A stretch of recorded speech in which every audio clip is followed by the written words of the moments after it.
Reddit stories. My coworker framed me and stole my career. I spent 6 months planning my revenge. And now I own him. Part 1. The Setup. This isn't a story about a little argument. This is a story about a sociopath who almost ruined my life, and the systematic, clinical way I absolutely destroyed his. If you are listening to this, you've probably had a terrible coworker, but you have never had a Mark. 6 months ago, I was on top of the world. I, 28M, was a senior logistics coordinator for a multi-million-dollar shipping company. I handled high-value contracts. My goal was clear: become director of operations by 30. And my rival? Mark, 29M. Mark was charismatic, lazy, and an absolute predator. He would take credit for other people's work and knew exactly whose butt to kiss to get ahead. The crucial event was the Dubai contract. It was the biggest client we'd landed in 5 years. If it went smoothly, the logistics director role was mine. If it failed, someone would be a scapegoat.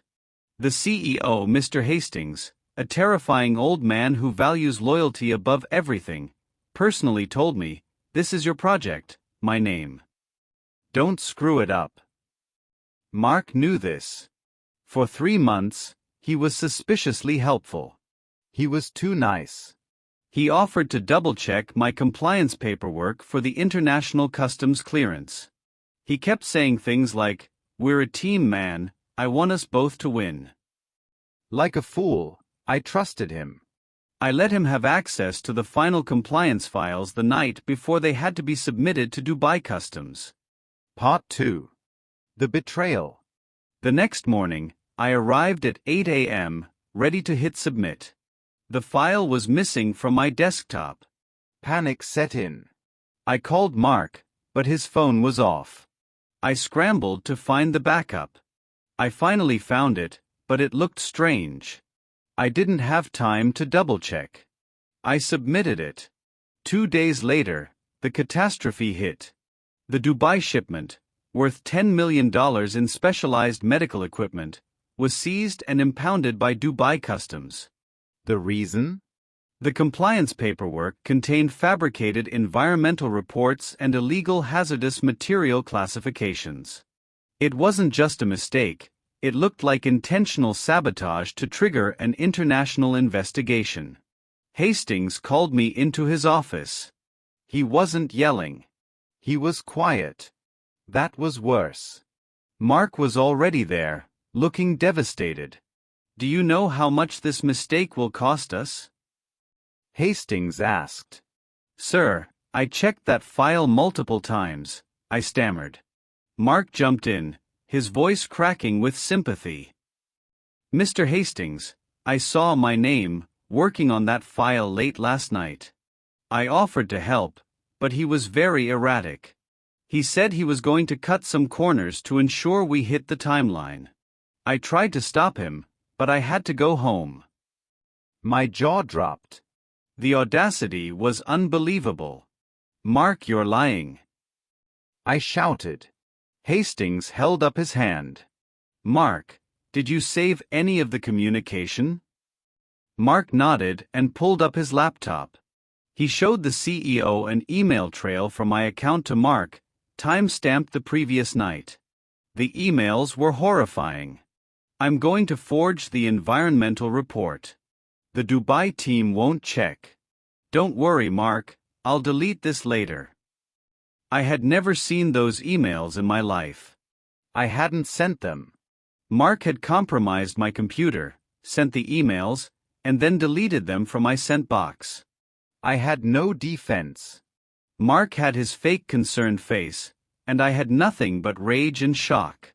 Hastings didn't hesitate. "Security will escort you out.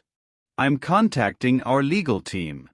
You are fired, effectively immediately, for negligence and potentially criminal sabotage. I will ensure you never work in this industry again." I was marched out, escorted past my staring colleagues, while Mark watched with a slight smirk hidden under a mask of fake sadness. Part 3. The Revelation and the Blueprint. I spent the next 2 weeks in a dark room. My girlfriend left me because I became obsessed with revenge and was constantly angry. I was almost blacklisted in the industry. But then, the anger began to settle into a cold, hard resolve. I stopped shouting and started thinking. I was an operations specialist. My job was finding flaws in systems. Now, I had to find a flaw in the Mark. Mark had framed me because he wanted my spot. Now that I was gone, he got my promotion and access to the Dubai project files. But Mark didn't know how to run the project. He had always relied on me or others to do the heavy lifting. This was my leverage. The key was the backup file I found. I had taken a hard copy of my original work before I left the company. I realized the modified file that sabotaged the shipment had been created using my own compliance ID. Mark had my credentials. This meant he could access anything I ever accessed, including the sensitive shadow accounts that logistics managers use to track off-the-books transport fees and minor discrepancies. These accounts are gray areas. If used properly, they're fine. If used maliciously, it's grand larceny. Mark was lazy, greedy, and suddenly in charge of a budget 5 times larger than what he used to manage. I knew what he would do. He would see that gray area as his own personal ATM. So, I waited. I knew the timeline. Mark had to present his first quarterly report to Hastings in 6 months. That's when my revenge would begin. Part 4. The Revelation and the Blueprint. My first step was to build a secure network. I couldn't just hack Mark. That's illegal. I needed to find the information. Fortunately, logistics managers often set up remote monitoring protocols to check shipment statuses from home. I had my login protocols saved on a private cloud drive I'd completely forgotten about. I spent the next 6 months living on noodles, but I invested every dime I could into high-level cybersecurity software and ethical hacking courses. I didn't become a master hacker, but I learned how to find digital trails that Mark was too lazy to cover up. I started monitoring the company's internal server logs, focusing on Mark's new login activity. He was careless. He was still using a VPN that routed through his home IP address. He thought it made him invisible. To me, it was a lighthouse. My hypothesis was correct. 3 months in, I saw a pattern. Mark would access the contingency fund, a shadow account for bribes, fees, and sudden logistics disasters, on a Thursday evening, always around 8:30 p.m. Then, the next day, large purchases would appear on his personal credit card statements, which he was dumb enough to link to his work email for easy expense tracking. He bought a new Rolex, a custom-tailored suit, a $10,000 mountain bike. I was able to cross-reference the timing of his transactions with the specific times funds were diverted from the shadow account. I didn't just have suspicion. I had a systematic, time-stamped map of embezzlement. This wasn't a small oopsie. This was hundreds of thousands of dollars stolen from the company directly under Hastings' nose. Mark wasn't just lazy anymore, he was a thief on a massive scale. But I still couldn't go to HR. They wouldn't trust me. I had to let him get comfortable. I needed to make sure he was cornered, that he had no one to blame but himself, and that his ego would prevent him from even seeing it coming. Part 5.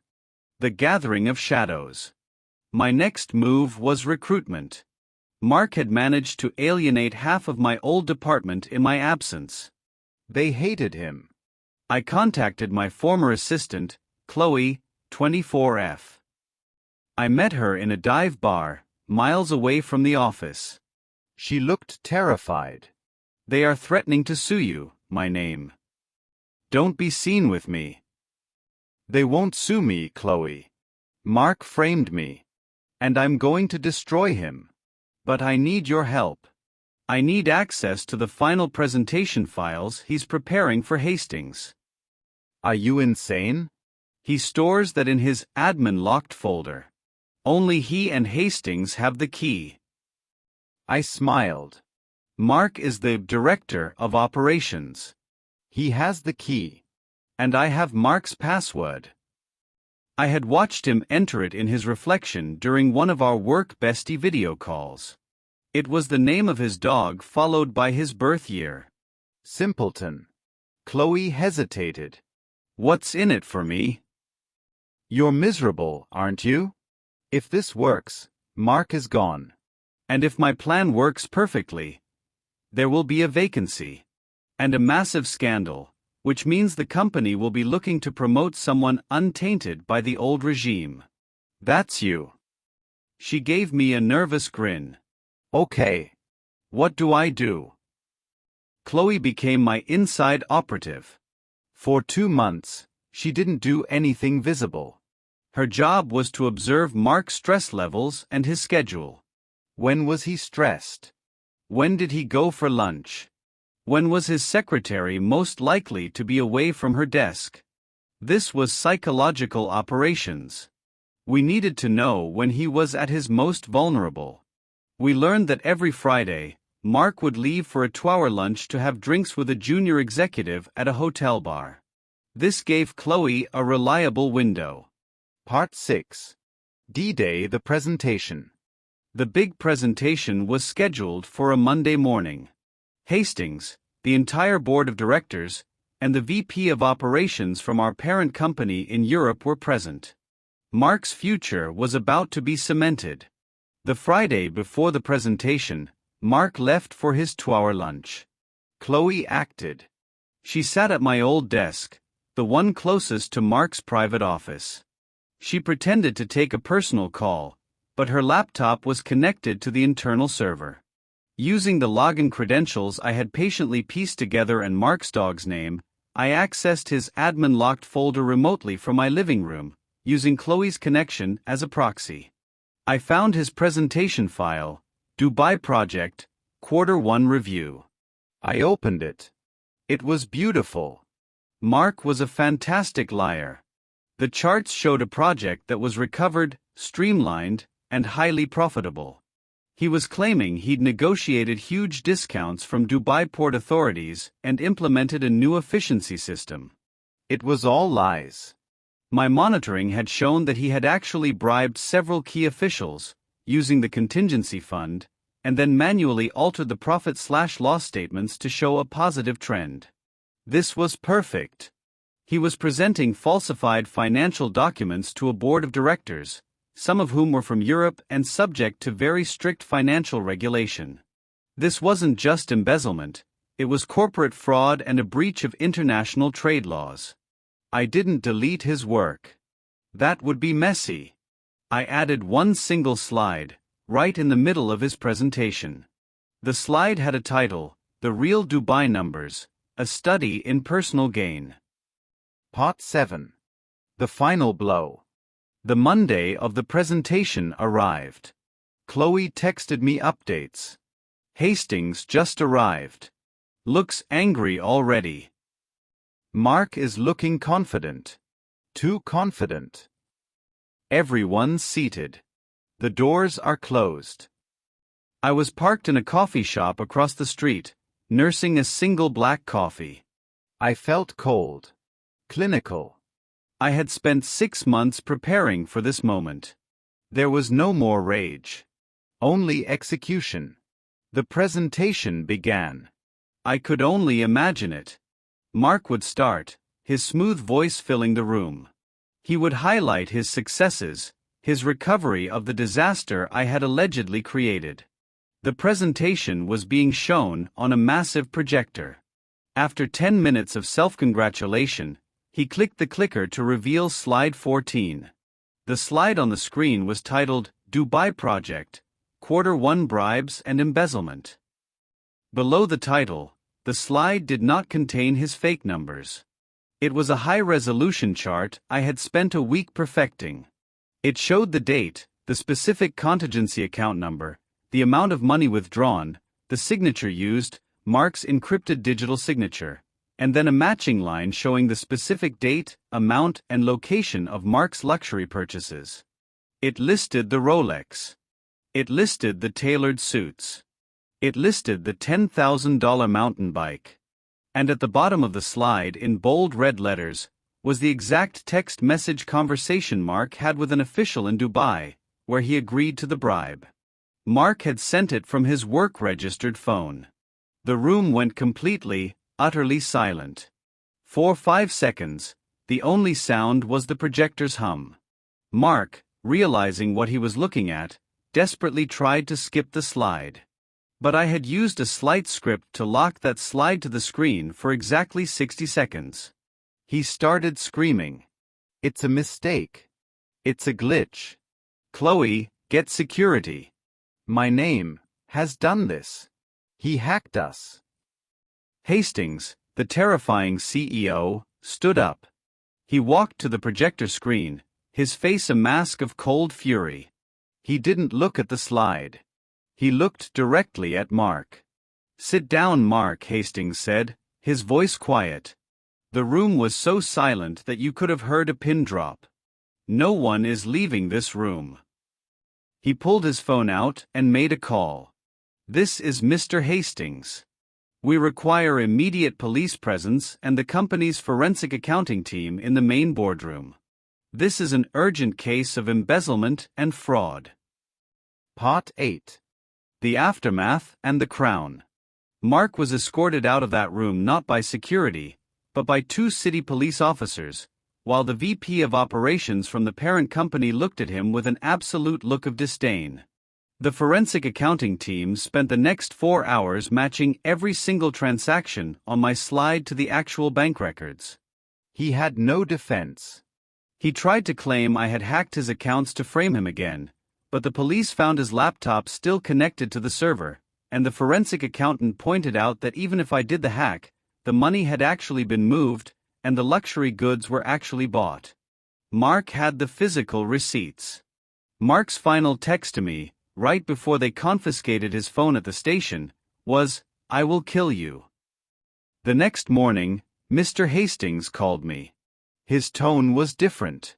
There was no apology. He's a CEO, they don't apologize, but there was respect. "My name," he said. "The presentation we saw yesterday was highly detailed. We checked your original work from 6 months ago against the files Mark submitted. It appears the errors were not yours. Mark was clever, but you were brilliant.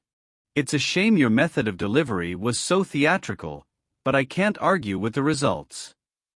The company didn't just rehire me.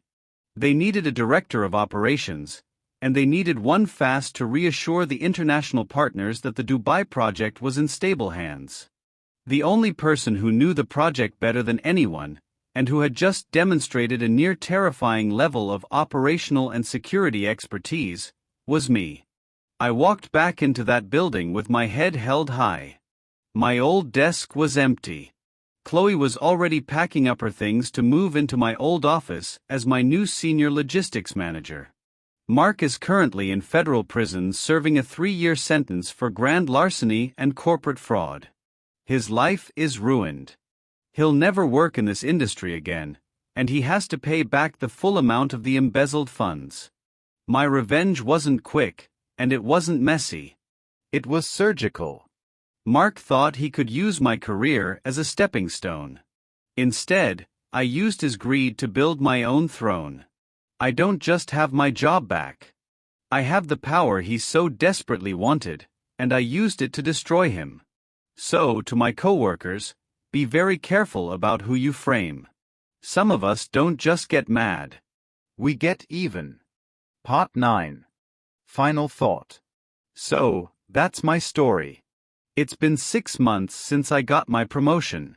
Mark is behind bars, Chloe is a great assistant manager, and the Dubai project is finally back on track and actually making money. The company has a new multi-tiered security protocol, one I personally designed. I'm good at my job. I love logistics. I love solving problems. But what I learned from Mark is that the most dangerous problems aren't the missing containers or the rising fuel costs. They are the people sitting at the next desk. I don't trust my coworkers anymore. Not really. I'm polite, I'm professional, and I lead my team, but in the back of my mind, I'm always monitoring the server logs. I'm always looking for that digital trail. Because I know what I was capable of. I know the months I spent in a dark room, learning how to be a ghost on a network. I know how easy it was to take Mark down, because I'd anticipated every single move he would make. And when a new analyst joins my team, looking hungry and eager to climb the ladder, I always give them the same piece of advice during their orientation: work hard, trust your team, but never forget, your career is only as strong as your last digital signature. I don't want a work bestie anymore. I just want compliance.